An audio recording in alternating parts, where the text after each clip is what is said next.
Hi everyone. இன்னைக்கு நம்ம ஆஸ்மான், பிருத்திவி அப்படிங்கிற வார்த்தைகளை ஒரே வாக்கியத்தில் எப்படி பயன்படுத்தலான்னு ஆங்கிலத்திலும் தமிழிலும் பார்க்கலாம். ஆஸ்மான் ஸ்கை வானம், பிருத்திவி எர்த் பூமி.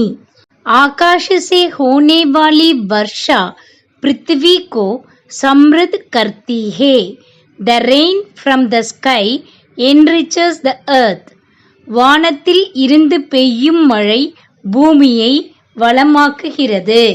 आसमान और पृथ्वी के बीच मत कूदो, शांत रहो.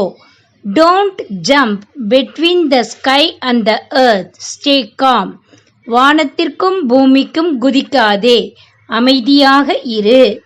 पृथ्वी से आकाश में विमान बहुत छोटा दिखता है. Seen from the earth, the plane in the sky looks very small. பூமியில் இருந்து பார்த்தால் வானத்தில் செல்லும் விமானம் மிக சிறியதாக தெரியும்.